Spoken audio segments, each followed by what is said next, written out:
Ada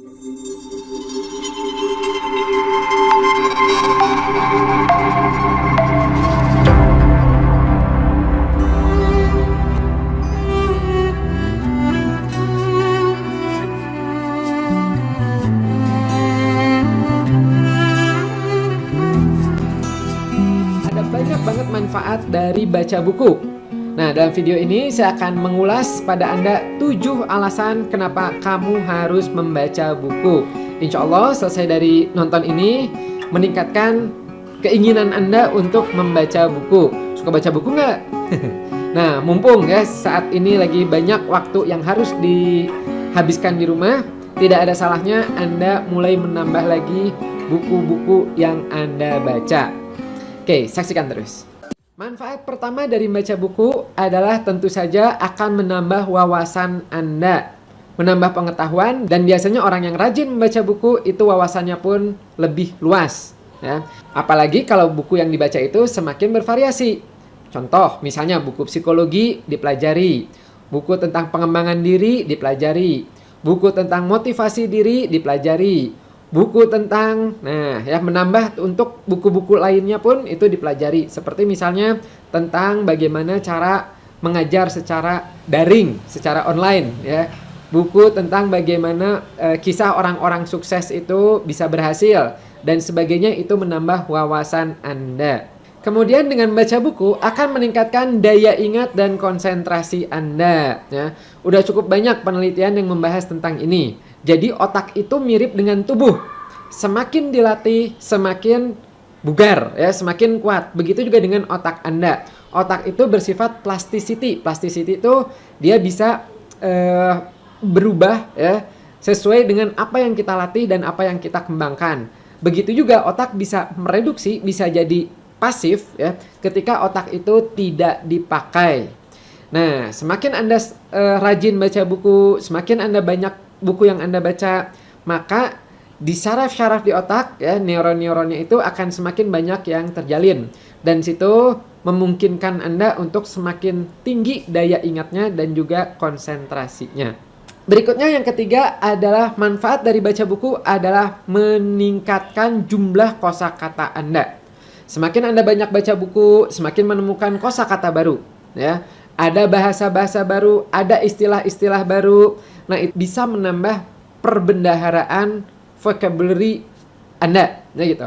Nah, untuk mengetahui seberapa banyak kosakata yang Anda miliki, tidak ada salahnya bisa dilatih dengan mengerjakan games seperti teka-teki silang, tebak kata, ya, itu bisa membantu Anda mengecek seberapa banyak kosakata yang Anda kuasai. Juga game-game sinonim atau anonim, ya, itu bisa membantu juga. Install aja di handphone, sekarang udah banyak ya permainan-permainan yang mengasah kosakata Anda. Berikutnya, manfaat dari Anda membaca buku adalah meningkatkan kemauan berpikir analitis Anda. Ya, jadi dengan banyak baca buku, ya, itu otak-otak Anda itu akan dipaksa untuk semakin aktif, dan juga kemampuan untuk memecahkan masalahnya pun biasanya meningkat. Disebutnya kalau dalam psikologi adalah coping strategi, ya, menyelesaikan masalah-masalahnya itu akan meningkat.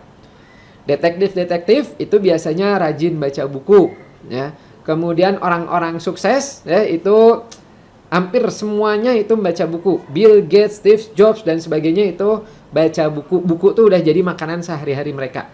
Berikutnya, dengan Anda rajin baca buku, itu juga bisa meningkatkan empati Anda. Ini ada penelitian menarik dari The New School of Social Research, itu menyebutkan bahwa dengan membaca buku, terutama buku-buku fiksi, itu dapat membantu seseorang untuk memahami apa yang dipikirkan oleh orang lain dan emosi yang disajikan. Jadi ini bagus ya untuk melatih emotionsnya Anda, baca buku. Kemudian, ini yang saya suka adalah ternyata dari penelitian adalah ketika orang itu rajin baca buku, ternyata bisa mengurangi tingkat stres hingga 60%. Baca buku itu bisa mengurangi denyut jantung, ya, jadi kalem, rileks gitu. Sehingga ini berdampak juga pada kesehatan tubuh, ya, karena tidak banyak stresnya. Baca buku, ya. Kemudian satu lagi adalah dengan Anda rajin baca buku, itu bisa mengurangi potensi ke arah Alzheimer, terhindar dari Alzheimer. Kalau dari penelitian yang saya baca itu lumayan sampai 2,5 kali lebih rendah dibandingkan orang yang jarang baca buku. Nah, apa sih Alzheimer ini? Alzheimer tuh biasanya mudah lupa, mudah pikun ya, suka disebutnya pikun. Alzheimer nih kalau dari yang saya baca lagi itu tidak bisa disembuhkan, tapi bisa dicegah. Nah, dicegahnya bagaimana? Nah, salah satu cara yang efektif untuk mencegah Alzheimer itu adalah dengan baca buku. Ini kalau saya ngelihat dari analitis di YouTube-nya saya ini paling banyak penontonnya adalah usia dari 18 tahun sampai 35 tahun. Berarti usia-usia kurang lebih masih remaja akhir atau dewasa awal ya. Mumpung usianya masih muda, banyaklah baca buku sehingga terhindar dari Alzheimer ini. Bagaimana nih kalau Anda ternyata umurnya sudah 50 tahun lebih? Tidak ada salahnya baca buku ya. Siapa tahu bisa membantu Anda untuk ya tadi ya dari 7 alasan ini. Salah satunya adalah mengurangi Alzheimer-nya. Sedikit cerita, guru besar saya ya di grafologi namanya Bu Erika Karos, itu umurnya Juli nanti itu adalah 90 tahun. Dan beliau itu hampir setiap hari baca buku. Itulah kenapa setiap kali saya komunikasi dengan beliau ya membahas kasus-kasus tentang psikologi, tentang grafologi, meskipun umurnya udah 90 tahun tapi luar biasa encer otaknya. Luar biasa dinamis ya, luar biasa lengkap. Bahkan di umur 85 tahun, ya berarti 5 tahun yang lalu, itu beliau menemukan obat untuk kanker. Ya gitu. Di Amerika, di California sana, kemudian udah gitu dipatenkan. Kebayang ya, umur 85 tahun menemukan obat untuk kanker. Gitu. Nah, mari kita sama-sama perbanyak baca buku. Semoga kita semua mendapatkan manfaat-manfaat dari baca buku tersebut. Nah, apabila video ini bermanfaat, ya, maka jangan lupa di-subscribe, dipencet loncengnya dan di-sharing ke yang lain. Karena video yang kami bikin ini spesial kami bikin itu untuk meningkatkan wawasan dan ilmu pengetahuan buat Anda.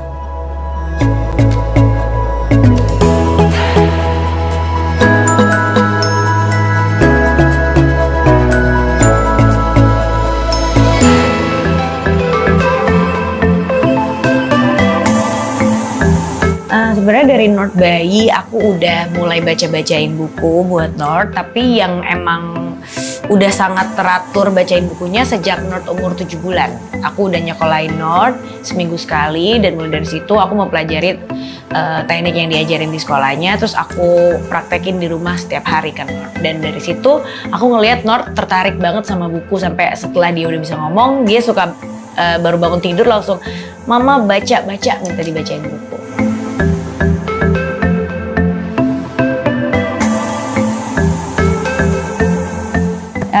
Aku seneng banget ngeliat orang yang suka baca, dan setahu aku orang yang suka baca itu berdasarkan pengalaman dia sangat luas pembenaran katanya, terus pinter nulis juga. Jadi aku pengen terapin ke Nord, dan kebetulan dengan menstimulisasikan baca sejak dini itu bisa mengoptimalkan perkembangan otaknya, apalagi dari masa 1000 hari pertama itu kan perkembangan anak tuh pesat banget. Jadi aku sebisa mungkin memaksimalkan itu dengan membiasakan Nord membaca sejak dini.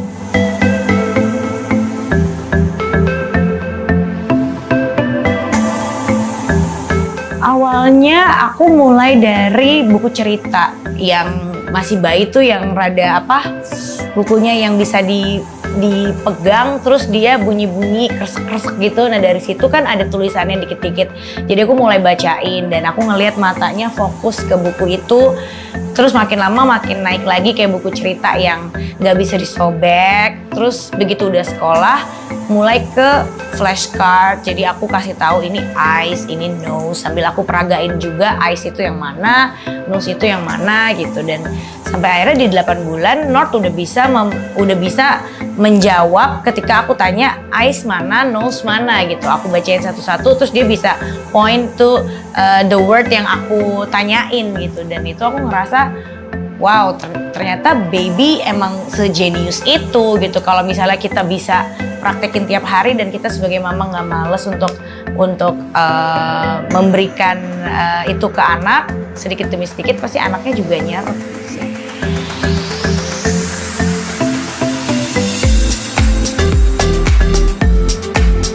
Kalau tantangan dari pada saat North bayi sampai dia 1 tahun 1 tahun setengah, sebelum 1 tahun setengah kayak dia 15 bulan gitu tuh sebenarnya nggak ada tantangannya sih karena dia masih nurut-nurut aja kan. Aku dulu ngasih bacain North itu teratur dari mulai makan pagi, makan siang, makan malam. Di 3 waktu itu sambil dia makan sambil aku bacain buku cerita gitu, sambil aku bacain flashcard. Tapi begitu udah 14 bulan atau 15 bulan dia udah aktif-aktifnya kan, udah lari, udah jalan, dan itu tantangannya sampai sekarang. Yang sekarang aku metode yang aku ajarin pada saat North bayi sampai North bayi dengan sekarang itu beda. Kalau dulu bayi bisa sangat teratur, kalau sekarang aku harus pinter-pinter nyelipin di saat dia lagi main.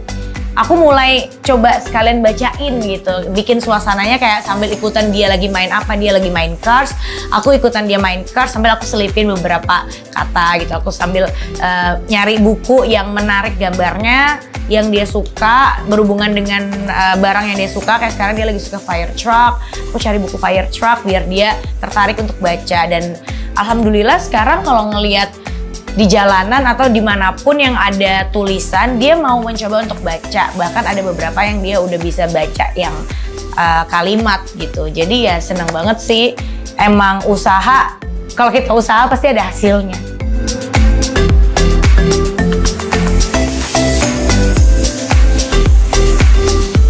North sekarang usianya udah mau 2 tahun, Februari nanti dia 2 tahun, berarti udah setahun lebih dia sekolah. Dan perkembangannya alhamdulillah pesat banget. Aku juga nggak nyangka sih sebenarnya kayak apapun yang aku kasih diserap dengan baik oleh North gitu. Dia sekarang udah mulai bisa baca yang bukan cuma satu kata tapi kalimat gitu, kayak I love mama, kayak get up to today gitu. Dan itu bukan kalimat yang ada di bukunya, bahkan kayak random buku aku kasih ke North dan dia mencoba untuk baca.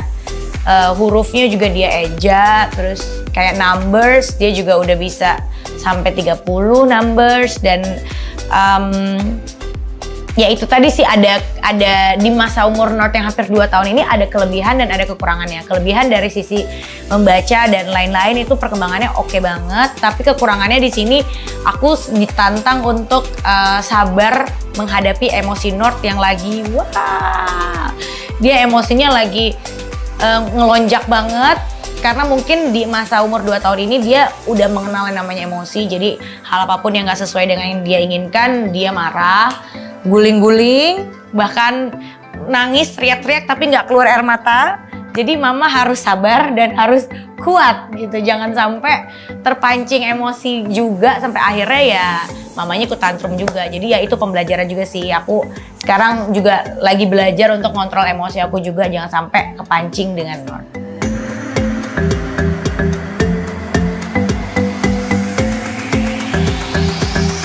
Sebenarnya untuk para mama, aku sharing pengalaman yang udah aku alami. Kalau misalnya cocok di mama-mama bisa diikutkan, tapi kalau misalnya mau lebih jelas lagi mungkin bisa ditanya ke ekspertisnya. Tapi tips dari aku, kalau misalnya emang punya anak yang pengen doyan belajar, doyan baca, harus dari sedini mungkin, dan kitanya sebagai mama harus rajin untuk bacain anak, untuk ngasih tahu apa yang ada di sekeliling anak. Kitanya harus aktif biar anaknya juga jadi aktif gitu. Anaknya juga jadi ngomongnya cepet, nggak speech delay, terus dianya juga jadi tertarik sama bacaan, sama buku gitu. Intinya mama harus bisa aktif ke anaknya kalau mau ngelihat perkembangan anaknya maksimal.